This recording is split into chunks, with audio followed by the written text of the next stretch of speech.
Si vous voulez que 2022 soit une année incroyable, je vous ai préparé 50 pages d'introspection pour vous créer une année extraordinaire. C'est juste génial parce que c'est maintenant que tout commence. C'est maintenant que vous avez la possibilité de décider la vie que vous allez avoir en 2022. C'est maintenant que vous pouvez réinventer ce qui est possible. C'est maintenant que vous allez vous mettre au centre de votre vie pour faire en sorte d'avoir la vie que vous avez envie d'avoir. Alors rendez-vous sur www.laetitiamonaca.com parce que vous êtes clairement la seule personne à pouvoir vous créer une année juste génialissime. Bonjour à tous et bienvenue, je suis Laetitia et vous écoutez L'Essentiel.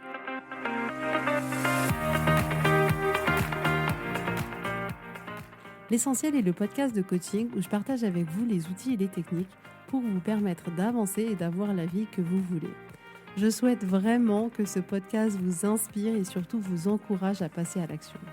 Vous pourrez retrouver toutes les notes de l'épisode sur www.laetitiamonaca.com. Pour ne rien louper, abonnez-vous au podcast sur la plateforme d'écoute que vous utilisez pour être tenu informé des nouveaux épisodes.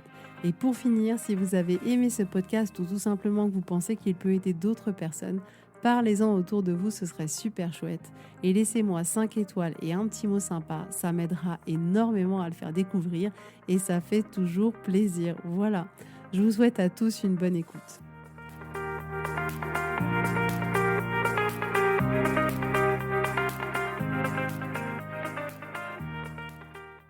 Coucou tout le monde, j'espère que vous allez bien. À l'heure où j'enregistre ce podcast, je n'en peux plus de ce froid polaire, de ce froid glacial. S'il vous plaît, donnez-moi de la chaleur, du soleil.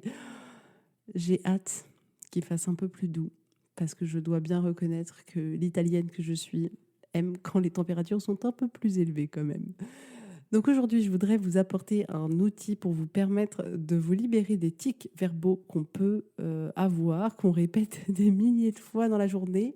Vous savez, les fameux il faut, je devrais, tu devrais, il faudrait, etc., etc., etc.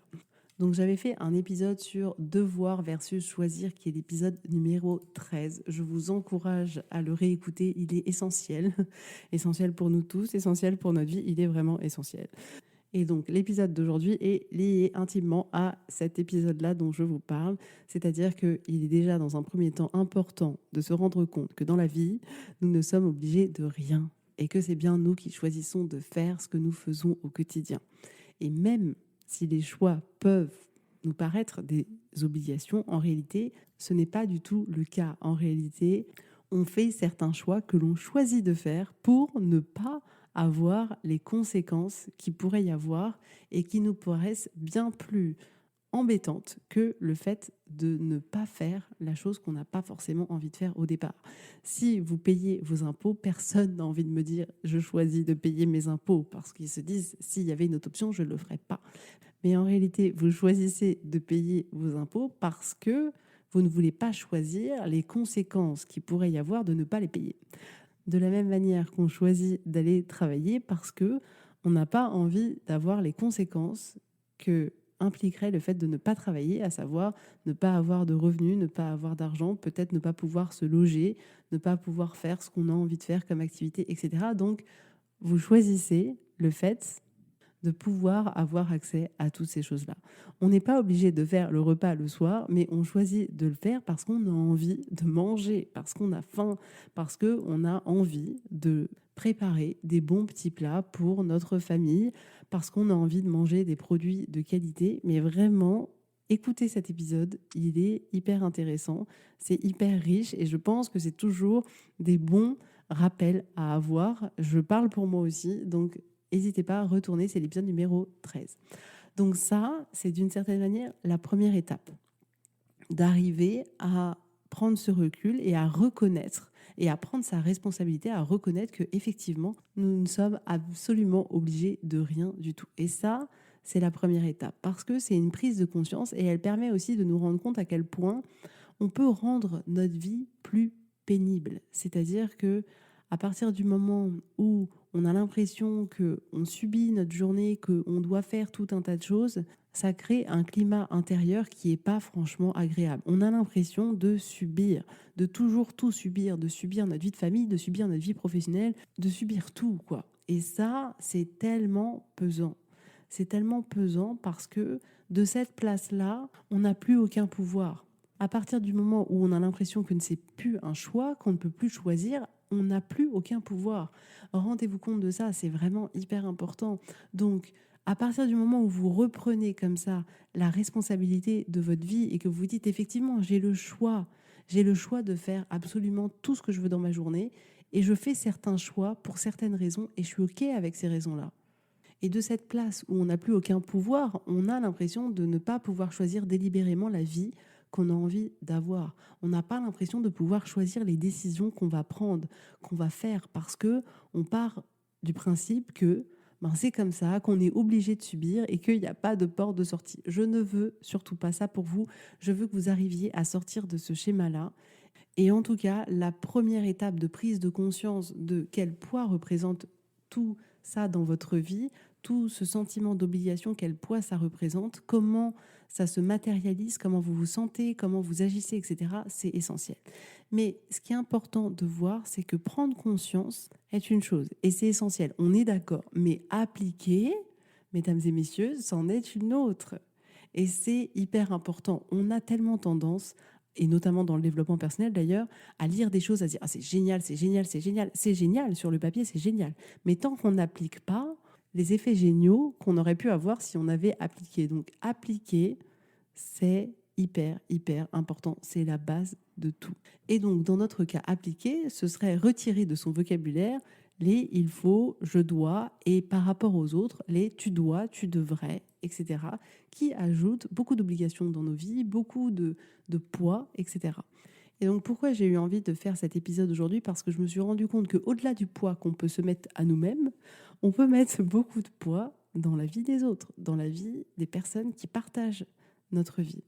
Et par exemple, dans notre couple, on va avoir tu devrais descendre les poubelles, tu aurais dû arriver plus tôt, c'est le moment où tu dois faire les impôts, tu dois demander à tes parents s'ils sont disponibles, tu devrais t'occuper des inscriptions. Et tout ça, ce ne sont que quelques exemples. Et je pense que les enfants sont souvent ceux qui en ont le plus. Et du coup, on va indirectement leur transmettre cette manière de fonctionner, d'obligation, de je dois, je devrais, etc., alors que c'est pas du tout ce qu'on a envie de transmettre. Mais observez le discours qu'on peut avoir avec nos enfants au cours d'une journée ou au cours d'une semaine. Il est juste rempli de tout un tas de choses que l'on estime qu'ils devraient faire. Donc remarquez, on a tous tendance à dire tu dois aller te laver les dents, tu devrais pas taper ton frère, tu dois aller au lit, tu dois ranger ta chambre, tu dois ranger tes affaires, tu dois aller prendre ta douche, tu dois venir à table, tu dois faire ça quand je te le demande, tu dois pas répondre, tu dois pas être insolent, tu dois pas dire ceci, tu dois pas dire cela, tu devrais te comporter autrement, tu devrais parler autrement, tu devrais être coiffé, tu devrais mettre quelque chose de plus chaud, tu dois pas faire de bruit, tu dois pas courir, tu dois pas sauter, tu dois pas crier. J'ai besoin d'en dire plus ou je pense qu'on a le message principal. Vous vous rendez compte, on passe notre temps à dire tu dois faire ça, tu dois faire ça, tu dois pas, tu dois pas, il faut pas, il faut pas. Donc, il n'y a pas à s'étonner qu'on devient des adultes avec ce fonctionnement-là. C'est évident. On a tous été élevés à peu près, entre guillemets, avec de la même manière. C'est-à-dire que c'est des choses qui sont assez communes à beaucoup de parents. Et pour moi, ça a été une prise de conscience importante. Et je me suis dit, mince, ça pourrait être pas mal si ça pouvait être dit autrement. Et attention, là, il n'est pas question de se dire, on est des parents horribles, mais mon Dieu, comment on parle à nos enfants. Non, non, non, non, non, on est tous des parents très bien. On est des parents très bien. Et aujourd'hui, on se propose juste, si on en a envie, de trouver une manière de parler qui pourrait être plus douce pour nos enfants, pour les personnes qui partagent notre vie et pour nous-mêmes. Donc, c'est juste prendre une petite cerise et la mettre sur votre gâteau, mais ça ne remet en rien en cause la personne que vous êtes, la valeur que vous avez, pas du tout. Vous êtes très bien comme vous êtes assez comme vous êtes. Aujourd'hui, on cherche juste comme ça à avoir des outils, à pouvoir mettre des outils en application pour nous permettre de mettre plus de douceur et de sérénité dans notre vie et dans celle des personnes qui nous entourent. Là, ce qu'on se propose de faire, c'est juste de reprendre son pouvoir et de se dire, en réalité, est-ce que j'ai envie que les choses se passent comme ça? Est-ce que c'est comme ça que j'ai envie de parler aux personnes qui m'entourent? Est-ce que c'est comme ça que j'ai envie de me parler à moi-même? Et de choisir, de reprendre son pouvoir, de reprendre sa responsabilité sur sa vie et de la décider délibérément et de se dire Ok, est-ce que là, moi, j'ai envie de me proposer d'essayer autre chose ou pas? Donc là, on est finalement arrivé à un point où on a identifié que effectivement, ça pouvait être un peu pesant dans notre vie de s'exprimer de cette manière-là. Et c'est vrai que si je reprends l'exemple des enfants, il peut y avoir un double effet dans le sens où il va y avoir la manière dont on s'adresse à eux et il va y avoir aussi la manière dont on parle de nous-mêmes et dont on parle de notre vie. Donc, ils vont avoir le droit à tout ce qu'on a dit tout à l'heure. Tu dois ranger tes affaires, tu dois aller te laver les dents, tu dois te coiffer, etc. Et ils vont aussi avoir comme image, comme référentiel, ce qu'on va dire en disant bah, je dois aller faire les courses, je dois t'amener à l'école, je dois t'amener au sport, je dois aller travailler. Et donc, ils vont avoir comme ça ce double discours. Et bien évidemment que ça prend tout son sens de voir quels adultes on devient dans un contexte où effectivement le mot je dois, il faut, je devrais, etc. est omniprésent en permanence. Donc effectivement là on a identifié que ça pouvait être pesant et que c'est pas forcément ce qu'on voulait pour nous et pour notre vie, qu'on n'était pas forcément la personne qu'on avait envie d'être et qu'on aimerait que ce soit différent. Donc, pour pouvoir travailler dans cette direction-là, ce que je vous propose déjà dans un premier temps, c'est d'identifier toutes les fois où vous dites ce je dois, je devrais, il faudrait, tu dois, tu devrais, il ne faut pas, etc. Et d'identifier voilà, tous les contextes où vous utilisez en majorité ces petits mots qui viennent peser votre vie. Et une fois que vous avez fait ce travail-là, vous pouvez ensuite vous demander, OK, qu'est-ce que je pourrais dire à la place? Parce que souvent, c'est un peu ça le problème qui se pose, c'est qu'on se dit, OK, je vais pas dire, je choisis de faire le ménage alors que j'en ai franchement pas envie. Et du coup, on se dit, mais bien sûr que je dois faire le ménage, qu'il faut faire le ménage. En aucun cas, c'est un choix. En fait, il y a une genre de résistance qui arrive où on se dit, non, mais je vais quand même pas dire que je vais prendre du plaisir à faire un truc que j'ai pas envie de faire. Et du coup, la résistance étant là, en général, on s'arrête à ce moment-là et on retombe dans la manière dont on a toujours parlé, dans la manière dont on a toujours fonctionné. Mais ce que je voudrais justement vous proposer aujourd'hui, c'est de vous poser la question à vous, qu'est-ce que vous pourriez vous dire à la place? Si on prend un exemple, il faut que je range la cuisine. Vous pourriez simplement décrire l'action et dire je vais ranger la cuisine. Mais déjà, voyez la différence entre je vais ranger la cuisine et je dois aller ranger la cuisine. Vous pourriez aussi vous dire je peux ranger la cuisine maintenant ou plus tard. Ou vous pourriez vous dire, si je range la cuisine, alors j'aimerais le résultat que j'aurai dans ma cuisine. Ou ça serait une bonne chose que la cuisine soit rangée. Ou j'aime quand les choses soient rangées. Mais voyez comme plusieurs autres possibilités s'offrent à vous. On n'est pas obligé de rester dans ce qu'on a toujours fait, dans ce qu'on a toujours connu. Il y a d'autres formulations qui sont possibles. Et c'est à vous d'identifier lesquelles elles sont et celles qui vous parlent le plus. Mais voyez comme finalement, il faut que je range la cuisine ou je dois ranger la cuisine. Vous pouvez le changer. Vous pouvez changer cette formulation pour une formulation qui vous sert plus. Quand je dis qui vous sert plus, c'est dans le sens où la formulation ne va pas ranger la cuisine à votre place, mais la formulation va vous permettre de retirer un poids de vos épaules. Elle va vous permettre de vous sentir plus calme et d'avoir moins ce sentiment de subir en permanence chaque chose de votre vie, de votre journée. Au lieu de dire je dois aller travailler, vous pouvez vous dire c'est le moment d'aller travailler, c'est la partie de la journée où je travaille. Ou, si c'est accessible pour vous, vous dire je choisis d'aller travailler parce que je veux gagner de l'argent.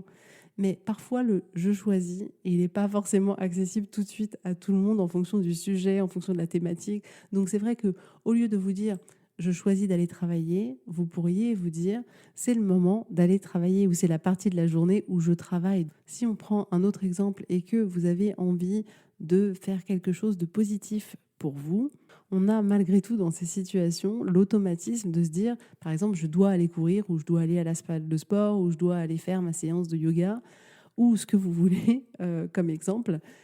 Mais à la place, vous pourriez, au lieu de vous dire je dois aller courir, vous pouvez vous dire c'est une bonne chose d'aller courir ou je suis prête pour aller courir ou j'ai décidé que j'allais courir, j'ai décidé d'aller être une personne qui court. Ou vous pourriez aussi vous dire ce serait bien si j'allais courir ou encore c'est bon pour moi d'aller courir. Mais vraiment, trouvez ce qui vous parle le plus. Il y a des millions de possibilités. Peut-être pas des millions, mais beaucoup, beaucoup, beaucoup. Donc, c'est à vous de trouver votre formulation. Donc, si on prend l'exemple des enfants, au lieu de dire tu dois te laver les dents, vous pouvez lui dire c'est bon pour toi d'aller te laver les dents. Ou ce serait préférable pour toi que tu ailles te laver les dents, ou c'est important de se laver les dents, ou j'aimerais que tu te laves les dents, ou c'est le moment d'aller se laver les dents. Mais c'est pas du tout la même chose, ni pour vous, ni pour lui. Et c'est ça qui est génial, c'est que là, dans les deux cas, tout le monde est absolument gagnant. Vous n'avez pas plus de chance que votre enfant aille se laver les dents en lui disant tu dois aller te laver les dents qu'en lui disant c'est le moment d'aller se laver les dents. Mais vraiment, en changeant seulement un mot, vous changez complètement l'expérience que vous avez de la situation. Pour vous, et quand il y a quelqu'un d'autre impliqué, pour l'autre aussi. Donc par rapport aux enfants, si c'est quelque chose qui n'est pas un danger pour lui, vous pouvez lui dire c'est pas conseillé de, ou il ne vaut mieux pas que tu fasses ça, ou c'est pas une bonne idée, ou est-ce que tu es sûr de vouloir faire, etc. Ça, c'est dans le cas où effectivement ça représente aucun danger pour votre enfant.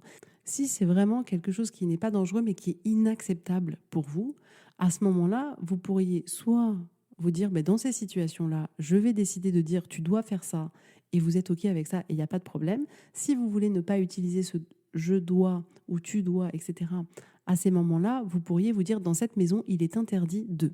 Mais les deux choix s'offrent à vous, de choisir une autre formulation ou de garder le je dois. Mais vraiment, prenez le temps d'essayer de trouver une formulation qui vous parle, une formulation qui est accessible pour vous, qui vous permet de transformer ce il faut, je dois, tu devrais en quelque chose d'autre. Et au lieu de dire à votre mari tu dois descendre les poubelles, vous pourriez choisir de lui dire j'aimerais que tu descendes les poubelles. Au lieu de dire à votre enfant tu dois aller te coiffer, vous pourriez lui dire ce serait une bonne idée que tu ailles te coiffer. Au lieu de vous dire à vous-même je dois trouver une location pour les vacances, vous pourriez vous dire c'est le moment pour que je cherche la location pour les vacances. Au lieu de vous dire je dois aller faire les courses, vous pourriez vous dire c'est le moment de la semaine ou c'est la journée où je fais les courses pour remplir le frigidaire. Donc, je vous ai donné là dans cet épisode beaucoup de formulations différentes que vous pouvez reprendre, vous pouvez trouver les vôtres, mais vraiment prenez ce temps pour vous demander quelle place prend ces petits mots d'obligation dans votre vie. Et est-ce que vous voulez que ça change ?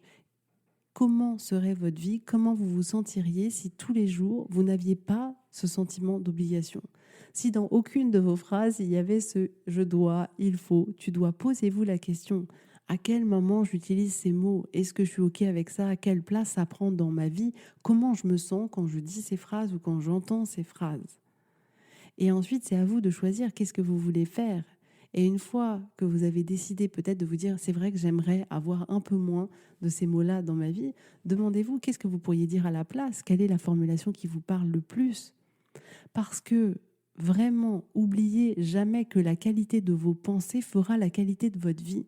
Et lorsque vous pensez « je dois faire quelque chose » ou « il faut que je fasse quelque chose », nécessairement, ça va créer ce sentiment d'obligation et la qualité de votre vie ne sera pas la même. Vous avez là la possibilité, en retirant un petit mot de votre vocabulaire, d'alléger complètement le poids de vos journées. Parce que cette émotion-là, c'est vous qui allez la ressentir à l'intérieur. Cette émotion-là, c'est celle-là qui va vous faire agir avec plus ou moins de motivation. Et simplement en vous proposant de choisir de changer cette pensée de manière complètement automatique que vous apporte votre cerveau qui voit la vie de manière négative à 80%, si vous vous proposez de rediriger votre cerveau vers autre chose en utilisant une autre formulation, vous allez vous sentir complètement différent. Donc avec l'outil que je vous ai proposé aujourd'hui, avec toutes les formulations que je vous ai proposées, je suis sûre que vous avez moyen de trouver chaussures à votre pied. Faites l'exercice pour vous-même, essayez de tester et commencez par une chose. Prenez une seule chose que vous vous rendez compte que vous dites ok, tous les jours, je ne sais pas, jeudi, je dois aller préparer le repas. Ou peu importe ce que c'est. Choisissez une chose que vous savez, que vous répétez continuellement, que tous les jours cette phrase-là reviendra et habituez-vous ne serait-ce qu'à changer cette phrase-là. Gardez toutes les autres, tous les je dois, tu faut, tu devrais. Dites à vos enfants, tu dois aller te coiffer, tu dois faire ton lit, tu dois ranger tes jouets.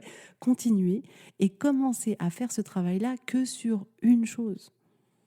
Que sur une chose. Au lieu de vous dire, je dois aller préparer le repas, dites-vous, c'est le moment là de la journée où je prépare le repas. Et entraînez-vous. Et une fois que vous y arriverez, ça deviendra un automatisme. Et prenez une deuxième situation de votre vie où vous faites la même chose et refaites ce travail-là. Prenez peut-être aussi une chose que vous dites à vos enfants tous les jours, parce que je pense qu'on dit tous les jours à nos enfants, tu dois aller te laver les dents, Et ben, au lieu de dire ça, pour juste aller se laver les dents, trouvez votre formulation et dire c'est le moment d'aller se laver les dents.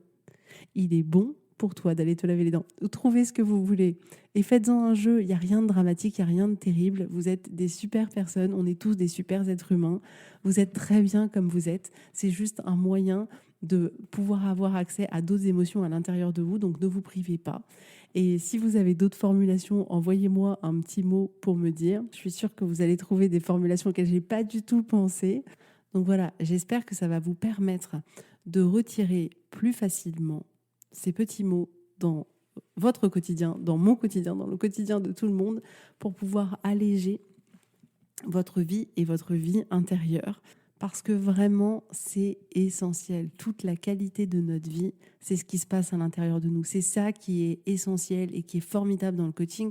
C'est ce travail intérieur que l'on fait. Parce qu'en réalité, on peut avoir tout ce qu'on veut. On peut avoir la plus belle des maisons, je ne sais pas, le plus beau des maris, la plus belle des femmes, tout ce qu'il faut, tout l'argent qu'il faut, toute la réussite qu'il faut, tout ce que vous voulez. Si au fond de vous, vous ne vous sentez pas bien, si au fond de vous, vous ne vous sentez pas apaisé, si au fond de vous, vous avez toujours l'impression que votre vie, elle est dure, que c'est compliqué, que ça pourrait être plus facile, mais que pour vous, c'est pas accessible, à ce moment-là, tout ce qu'il pourra y avoir à l'extérieur n'aura absolument aucun sens. Votre bonheur, il dépend avant tout de ce qui se passe à l'intérieur de vous. Alors prenez soin de tout ce qui se passe à l'intérieur de vous. La différence que vous pouvez avoir de qualité de vie est juste, j'ai pas les mots, juste incroyable. Donc prenez ce temps pour prendre soin de vous, de prendre soin de l'intérieur de vous-même et de votre esprit. Voilà, je vous fais à tous plein de gros bisous, je vous souhaite une très belle journée, un très bon week-end et je vous dis avec grand plaisir à la semaine prochaine. Bisous, bisous, bye bye.